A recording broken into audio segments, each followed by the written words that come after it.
Star Wars The Rise of Skywalker is not a very good film, but you've probably heard this from like a million other creators in the last year and a half. But what do I feel about the film? Well, I don't want to go in I don't want to go really in depth with my thoughts because I want to do that in the podcast with Storm in the late future. I probably won't be for a long time because we've only done two podcasts for episode 1 and episode 2. But I just want to touch on one thing, and I probably will talk about this at a later point, but I think it deserves its own video. My least favorite thing about episode 9, The Rise of Skywalker, is definitely the fact that this movie just, it really doesn't, accept that the prequel trilogy is a thing. It just ignores the original trilogy. The prequel trilogy. No. Okay, so let's go. Okay, first off, we need to say that they're not afraid about saying that the original trilogy exists. Of course, we have Luke, Leia, Han.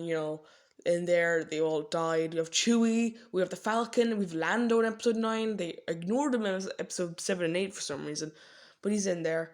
We have loads of that stuff. We have R2. We have C-3PO. Another one in the prequel trilogy as well. But their first appearances were in Episode 4 in the original trilogy. So, and we can't ignore the fact that Episode 7 was literally copying the plot from Episode 4. I know if you were going to copy a plot, Episode 7 was just trying to get the ball rolling, trying to introduce people with stuff that they're familiar with. And Episode 4 is probably one of the best ones to do. I know, like, it's probably better to copy Episode 4's plot than Episode 1's plot, or Episode 3's plot. They couldn't copy Episode 3's plot. I think Episode 4's plot is probably the best one to copy, but, especially for a first film. I know Episode 1 it's not a good movie. Okay, I've said that before. But, they copied Episode 7's plot, and even Episode 7 copied Episode 4's plot.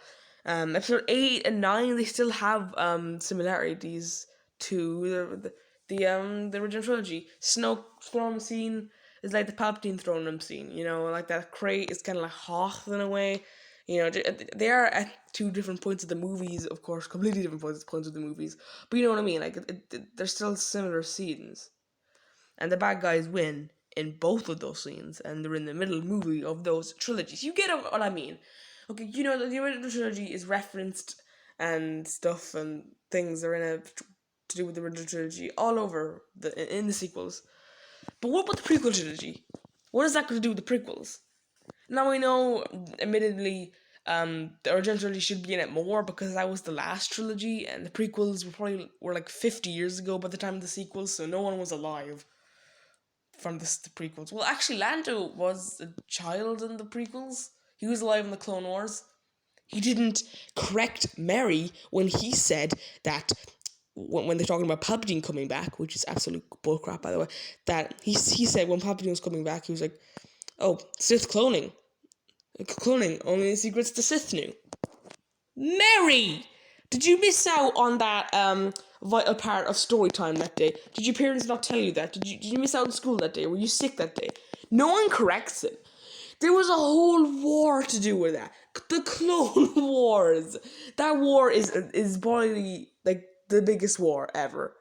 Like that war must be famous. So everyone must know about the Jedi getting betrayed by the clones, right? Everyone should know about all that, right? Like, everyone should know about the clones. Why? It's not secrets to the Sith. That is punching everyone in the face that like the prequel trilogy. And everyone who grew up with the prequels are now just really, really annoyed. And although I didn't grow up with the prequel trilogy, I grew up with no Star Wars. I just got introduced with Star Wars when I was old with the original trilogy. I have more nostalgia for the original trilogy than I do for the prequels. And I know people don't like the prequel trilogy and some people don't mind this, but like, it's still kind of sad. Episode 9 is trying to wrap up the Skywalker saga. But whatever. Mary is an idiot. But like, what else does this movie say to it, ignoring the prequel trilogy? Han Solo, that scene when Kylo turns back to the light side. and they did the Han Solo scene. That was actually kind of all right. Okay, it was kind of a heartfelt scene.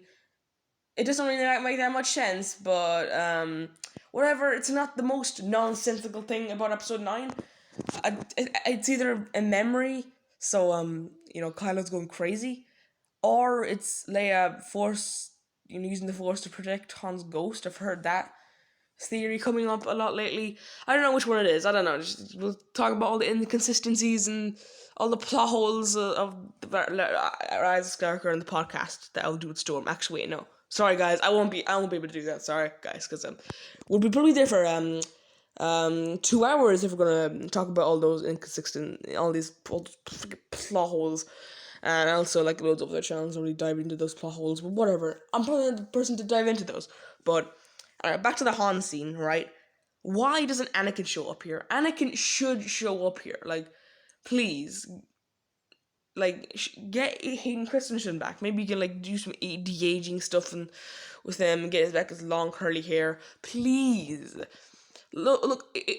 If Anakin was able to convince Kylo to turn back, if Anakin wasn't able to convince Kylo to turn back to the dark side, I don't know what would.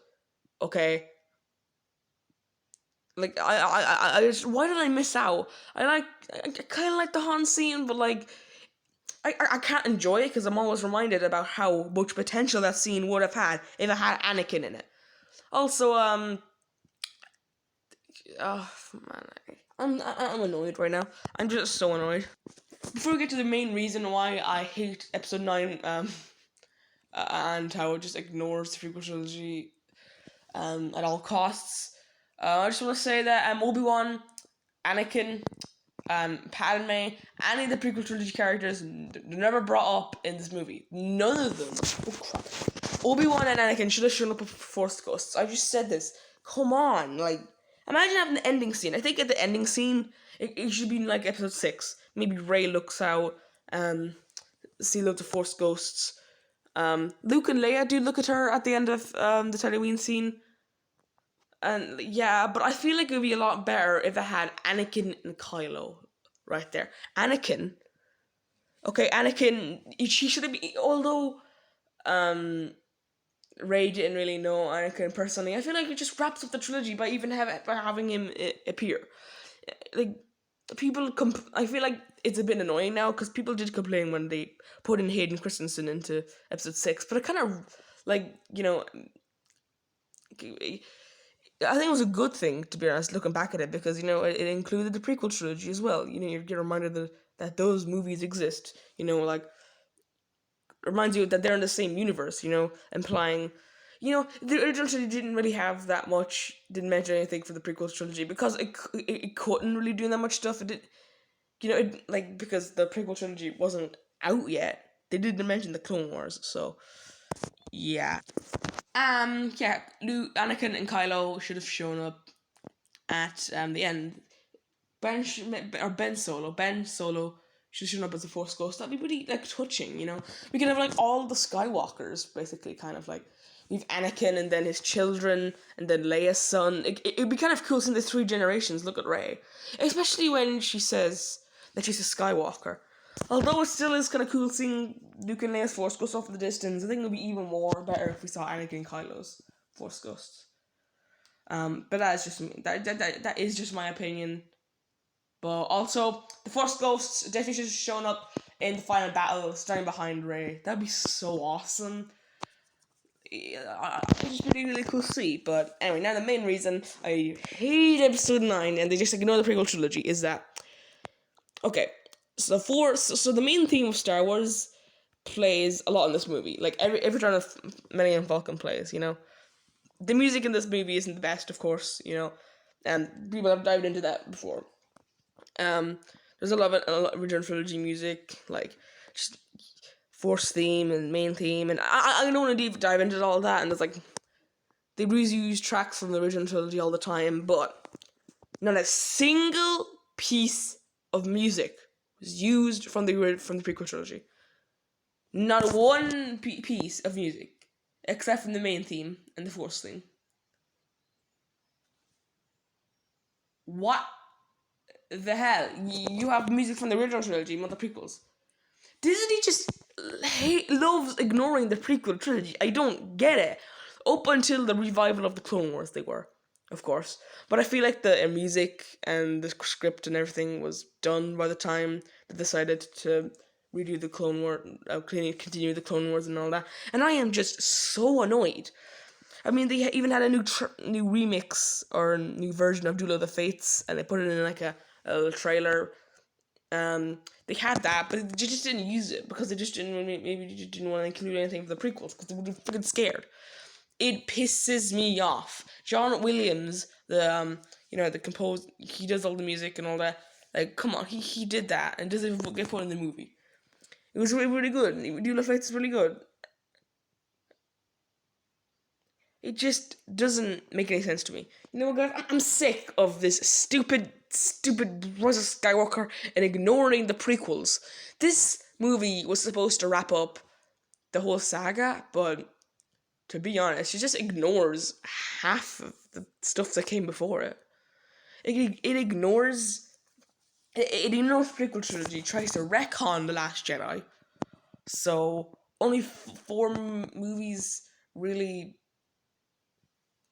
well, this movie only barely even respects it doesn't respect anything.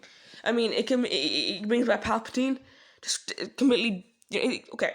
So poops on The Last Jedi and ignores it. Also ignores the whole three prequels films.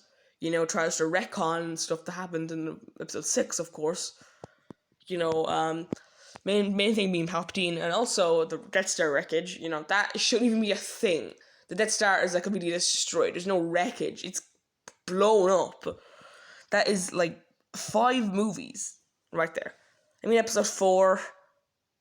Like it doesn't respect anything. You know, episodes 4 and 5 and 7, I guess.